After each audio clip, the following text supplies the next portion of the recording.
Ndashaka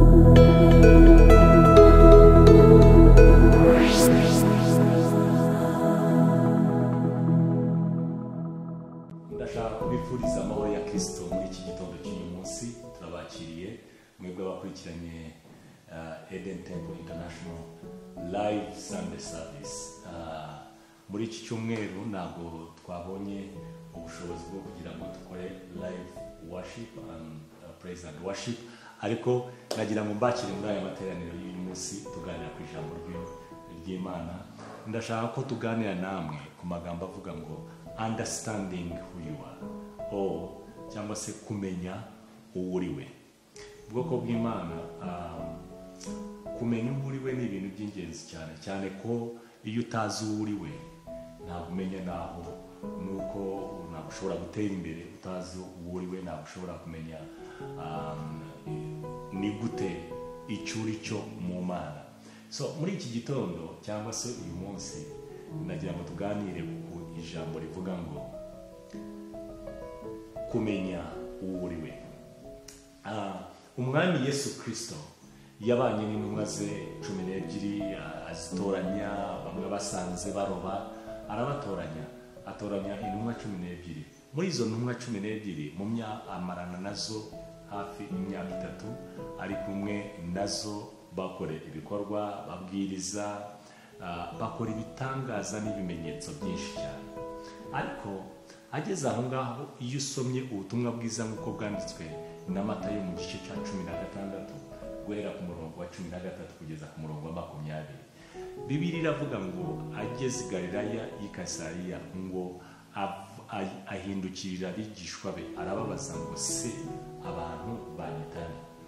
Iki kibazo kumenya uwo uriwe, Yesu nawe yashatse kukibaza izi ntumwa kugira ngo amenye ese izi ntumwa, aba bantu natoranyije, aba bantu ngendana nabo, ese bazi uwo ndiwe. Mu by'ukuri Yesu Kristo ntabwo yashidikanyaga cyangwa se ntabwo yari afite gushidikanya yuko abigishwa be hafi ya bose batari bazi uwo ari we, uretse Petero waje guhishurirwa. Ndetse muri icyo gice dusoma tugasanga ngo bose bagiye gusubiza, baramubwira bati, bamwe baravuga bati bamwe bakwita Yohana umubatiza, abandi baravuga bati witwa umwe mu bahanuzi, Eliya, Yeremiya n'abandi bahanuzi. Mu by'ukuri bigaragara yuko abantu batari bazi uwo Yesu ari we. Arongera arabahindukirira arababwira ati ese mwebwe muvuga ko ndinde? Ijambo ry'Imana ryerekana neza yuko Petero yabashije guhishurirwa umwami Yesu. Aravuga ati wowe uri Kristo, umwana w'Imana. Yesu Kristo yumvise icyo gisubizo cya Petero, aramubwira ati Petero, ntabwo ari umubiri n'amaraso biguhishuriye uwo ndiwe, ahubwo umwuka w'Imana niwo uguhishuriye ibyo ndiwe. Aho ndetse arongera anamubwira ati urahirwa Petero. Aramubwira, amuhera isezerano, aramubwira ati kuri wowe nzubaka itorero kuri wowe, kubera ko abashije guhishura. Ubwoko bw'Imana, kumenya uwo uriwe ni ikintu cy'ingenzi cyane, kandi ntabwo dushobora kumenya abo turi bo kugeza tubashije kumenya uwo Kristo ari we. Petero ataramenya Kristo uwo ari we, ntabwo Kristo yabashije kwishurira cyangwa se guha mission Petero.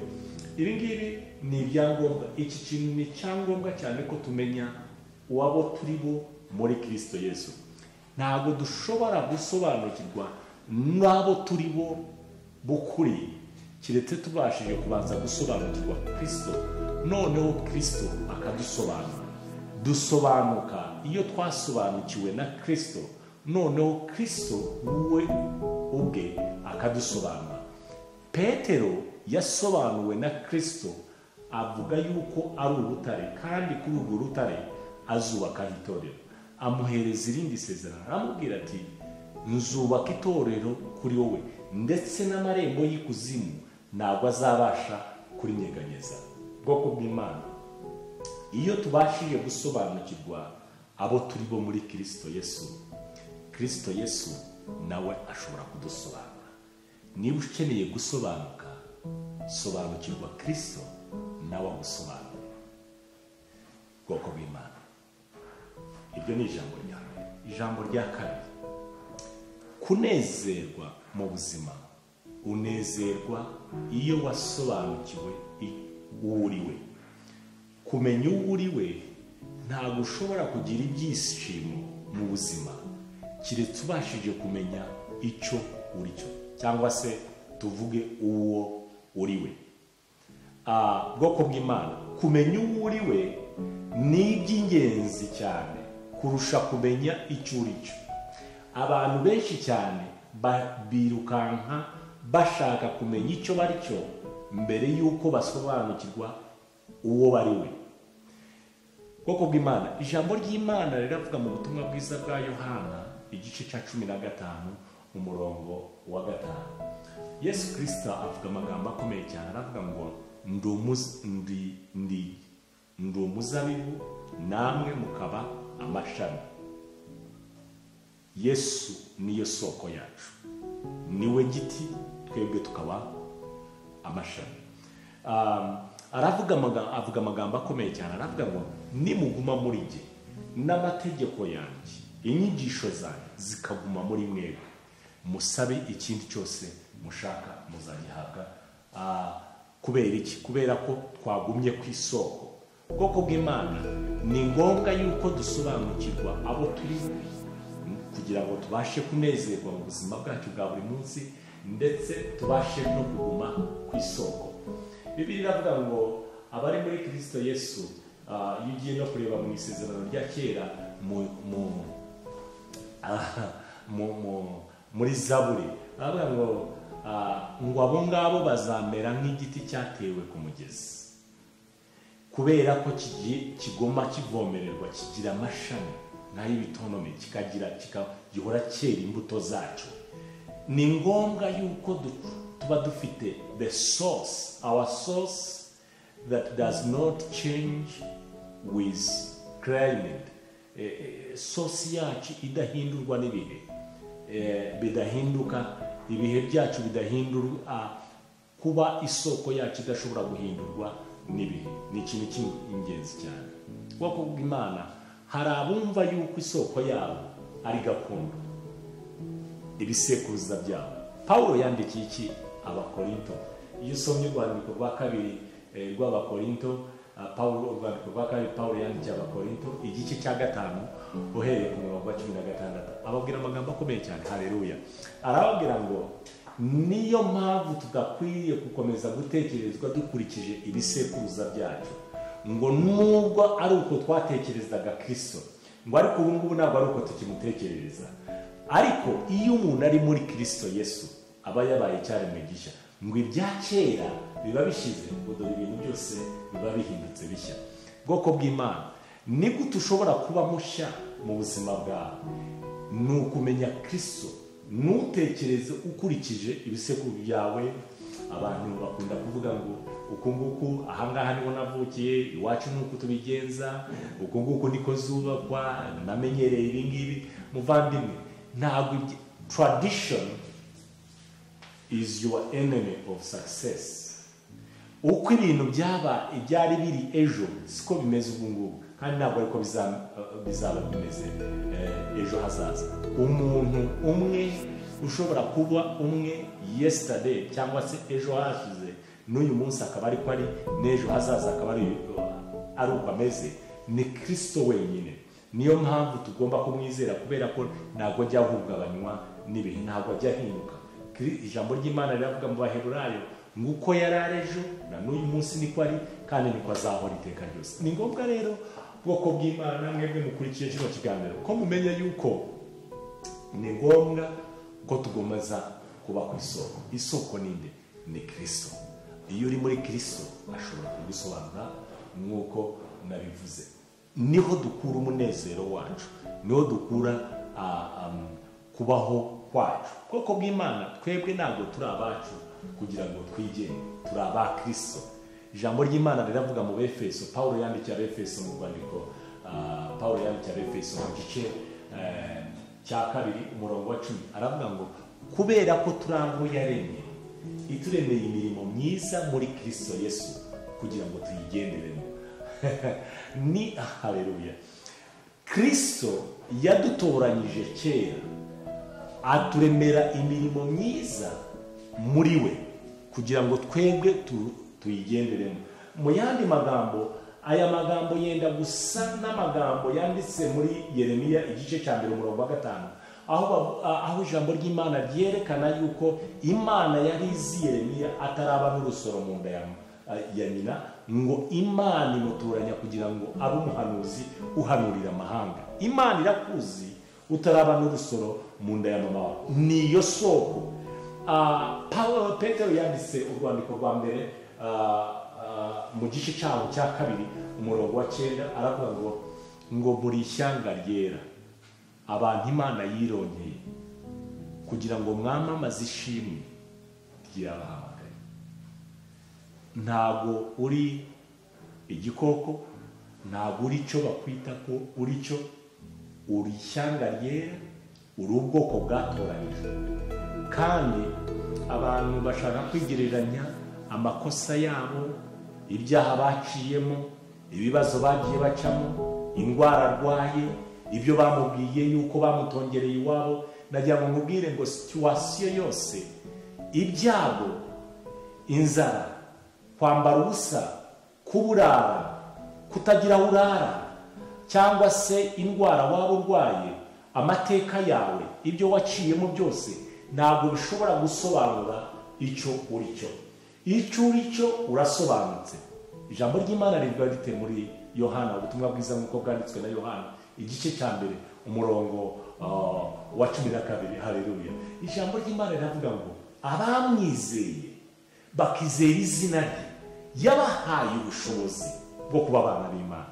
Ntabwo abo ngabo ntabwo bavutse kubera ubushake bw'amaraso n'umubiri, ahubwo bavutse kubera ubushake bw'Umwuka Wera.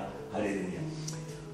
Umwuka Wera n'umufasha adufasha kwizera iyo Mana. Noneho kubera kuko kwizera Imana, ijambo ry'Imana riravuga muri Baheburayo igice cya 11 umurongo wa 6 ngo umuntu utizera ntabwo ashobora kunezeza Imana. Wowe umurikiye, icyo Imana igusaba ni kimwe, nuko uyizera. Hanyuma warangiza kuyizera, ubwami bw'Imana bukaza bugatura muri wowe. Paulo yandikiye Abaroma igice cya 14 umurongo wa 17, aravuga ngo kubera ko ubwami bw'Imana atari ubwo kurya no kunywa, ahubwo ari ubwo kwishimira mu Mwuka Wera no kunezerwa. Ubwoko bw'Imana, iyo dufite Umwuka Wera, iyo turi mu bwami bw'Imana, muri buga mu isengesho Yesu yigishije intumwa ze mu gice cya 6 cya Matayo, arababwira ati nimusenga musenge muti dawe uri mu ijuru, izina ryawe ryubahwe, ubwami bwawe buze. Ni ngombwa cyane yuko ubwami bw'Imana buza bugatura mu mitima yacu. Kubera iki? Kubera ko ni nacyo kintu cya mbere Imana idusaba gukurikira cyangwa se gushakisha. Iyo usomye ubwo butumwa bwiza nk'uko bwanditswe na Matayo igice cya 6 umurongo wa 33, aravuga ngo ahubwo mubanze mushaka ubwami bw'Imana no gukiranuka kwayo, ngo ibindi byose muzabyongererwa. Mbona abantu benshi cyane mu buzima mu isi ya none bashaka gusa n'abandi bantu, bakirukanka inyuma y'abandi.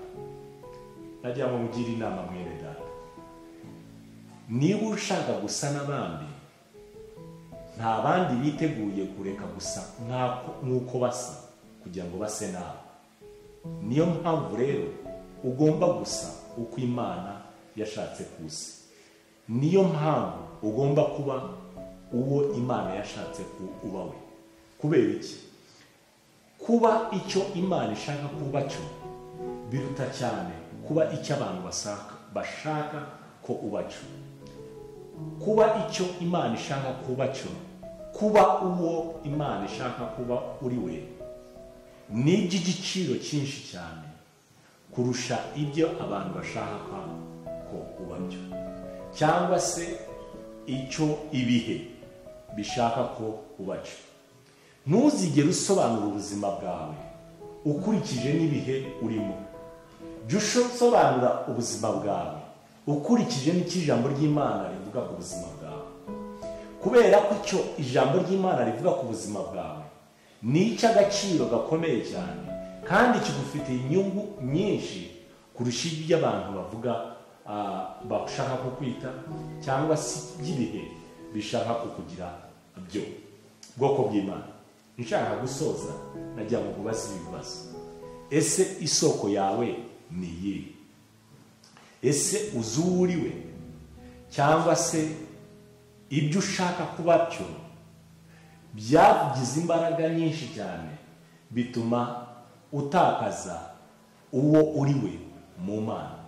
Reka nkubwire, ijambo ry'Imana mu gitabo cy'Itangiriro igice cya mbere umurongo wa 26 kugeza kuri 28, ijambo ry'Imana ritwereka yuko twaremwe mu ishusho y'Imana. Ntabwo twaremwe mu ishusho y'inkende, ntabwo twaremwe mu ishusho y'ikimasa, ntabwo twaremwe mu ishusho y'ikindi kintu icyo ari cyo cyose, ahubwo twaremwe mu ishusho y'Imana. Ibyo ni byo ngusengera kugira ngo nushaka kumenya uwo uri we, umenye ko ishusho yawe uwo uri we uri icyo uri cyo kubera ko Kristo ari muri wowe. Pawulo yaravuze ngo si ibyo kiriho ahubwo Kristo uriho muri jyewe. Bwoko bw'Imana, icyo ni cyo ngusengera ngo wakire iyo shusho y'Imana itagaragarira mu bindi ahubwo igaragarira muri wowe kubera ko ari mu ishusho y'Imana. Uwo ni uri we. Uri ubwoko bwatoranyijwe, ishyanga ryera, umuntu Imana yironkeye kugira ngo wamamaze ishimwe ryaguhamagaye. Imana iguhe umugisha. Tuzongere duhure ku cyumweru gitaha. Shalom.